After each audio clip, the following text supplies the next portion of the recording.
I have nobody who knows what's going on. Losers finals? Yeah. Losers finals?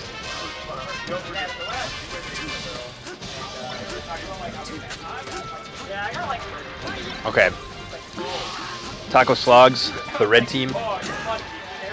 Gapw, the blue team. I believe we just saw this.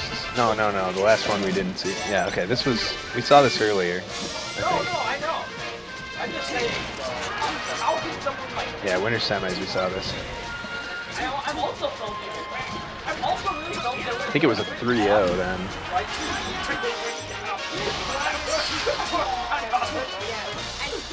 Taco Slogs off to a great start.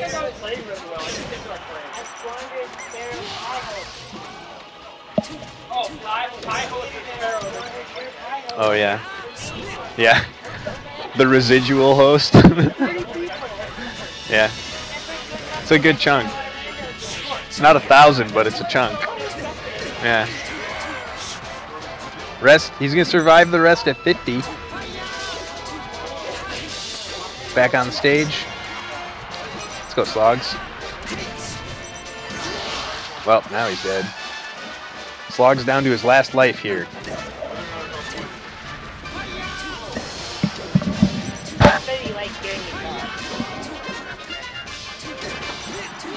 Who's I Whisk? I Whisk? Who's I Whisk? He's our friend. Who? He's our. I think he said he was drunk and high. Oh, he's drunk and high at the same time, drinking champagne on the airplane. That's a 2 Chainz lyric. I don't think I can scroll. Yeah. I mean, you can't scroll all the way up. I don't know how. So we're at losers finals. Double goose eggs. Oh, he hasn't jerked off in exactly a week. Also. Why would you tell me that? Why would you tell me that? Exactly a week.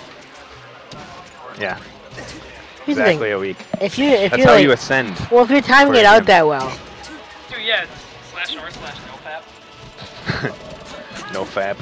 That's a subreddit. What does that do to you? Does that make you just like really horny? Supposedly you become a better human being. That's what I've heard. I've heard other people say that. Yeah, I don't know. I think it's like a temporary rise in testosterone. So I've gone on the subreddit once, and they were talking about how they messed up and fast, and how they were their own person now. And I'm like, this is the type of subreddit I would go here when I want to like see. Oh no! Oh no! Hey. This is so bad. So fairing off the stage and dying, bad? Bad. Okay. At 1%. Just making sure. At 0, I think. You got 1% sure. from being in the magnifying glass. In the zone. Yeah. It's even worse. It adds insult to injury if you do that after taking your teammate's stock. That is bad. Yeah. Is that what he did? Yeah, he Holy took his teammate's stock and then he just. You don't come back for that. SD'd. You don't come back for that. Marshall, you staying tonight? Yeah. Okay. I'm staying for lunch and dinner. Oh, okay. Father's Day tomorrow. Don't forget. Yeah. What? After I send this. I got the gift. If that's what you're worried about. Oh, no, I know. I assumed something. Yeah. What'd you get your dad? I'm ashamed. He told me to get him a billfold. Oh, nice. So I got him a billfold. He's a pretty simple guy. That's cool. I got it off Amazon. You know. It's a good call. We're most thoughtful kids get things off of. Yeah. What's up? This is Wednesday. All right, dead even. This one? They are neck and neck. Look at that! Oh yeah, that's not good. And then I'm just like, don't guilt me. Right. All it does is make me not want to go. Right. I sent like literally the exact same text to mom. That's fair. Oh, missed the rest. The Sheik really can't do anything with it though. Yeah. If I was a Sheik, I probably would have just double jumped and tried to let my fox hit him.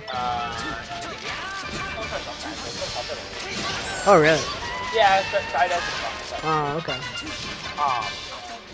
That being said, 0%, I think her best punish is like auto cancel bear grab or like full needles. Full needles is like 22 minutes, right? Yeah, that's better than a lot. So which fox is for which? The blue one is Gapw? Yeah, blue is Gap. Blue team is Gapw. Taco Slogs red. Okay. How is this going? Did this happen in winners as well? I think it happened in winners, and Okay. I believe that Eru Gap went 3-0. Oh, real? Didn't they? I have no idea. It was 3-0 one way or the other. I can't remember. Wasn't it? We commentated it. We commentated that one? Yeah, it was me and you. Dude, I'm so out of it today. There's a click on the bracket here. My internet's got me in a mood, you know. Hey, shout out to Spectrum. You guys are assholes.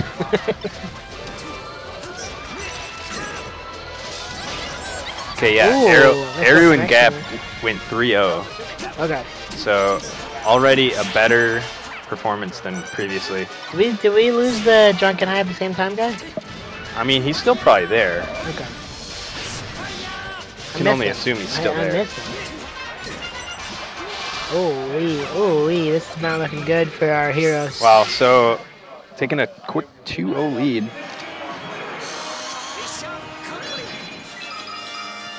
Taco Slogs looking nice this set. 4-stock that game. Okay, hand emoji. Okay, hand emoji. Okay, hand emoji. Thinking face emoji. Yeah.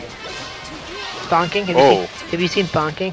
Gap is just falling apart this set. You know, I think that's kind of a new school Fox thing. Oh yeah? Falling apart. Choking. Yeah. 3-0 a team in winner's side, and then when you face them again in losers, Yeah, they're just not... SD frequently. They're not as robust as the old Foxes. Yeah. The old guard. Maybe he's nervous. And that's fine. No, that's fine. I think, like I said, I think it's just... Yeah, losers a common finals, thing. this is for money. Like, if they win, they get more money. So. Yeah. I mean, I would argue every match is like that, but...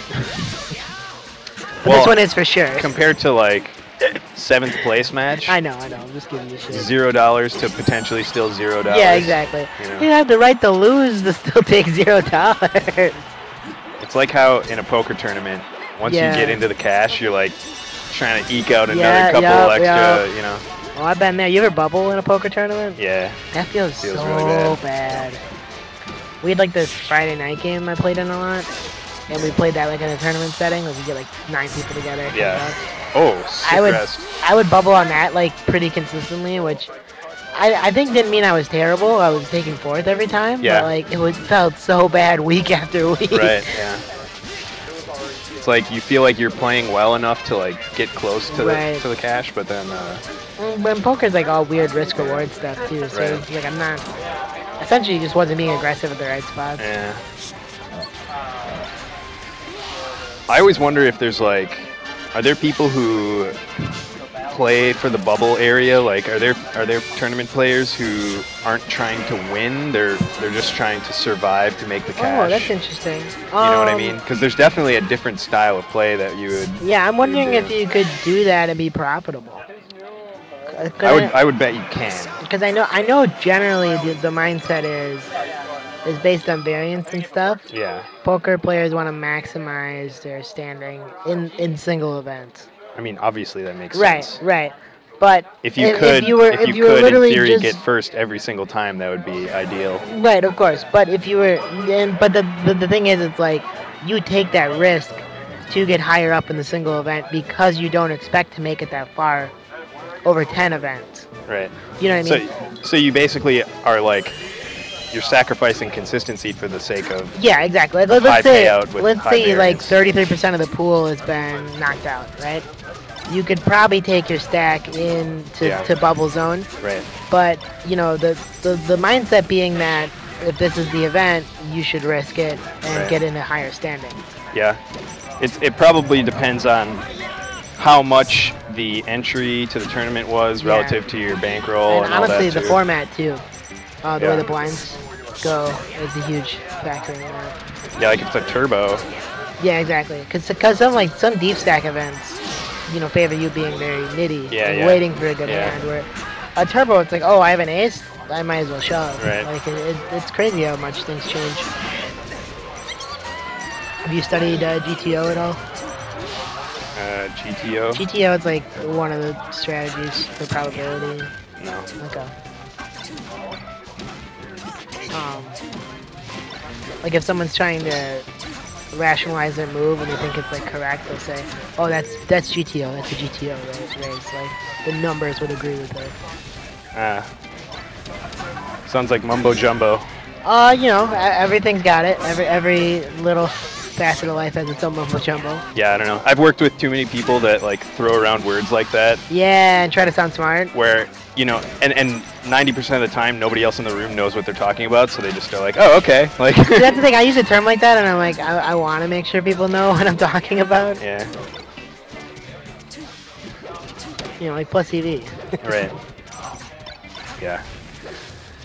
Yeah, I mean, like in some of the meetings I would be in when I worked at 3M, it was just like part of the art was like being able to sell what you were saying. Yeah. And like come across as confident, right? So you didn't necessarily have to have the data to back up what you're saying, as long as you could like make it sound like you did. a lot of 50-cent words, hoping people don't call you out on it.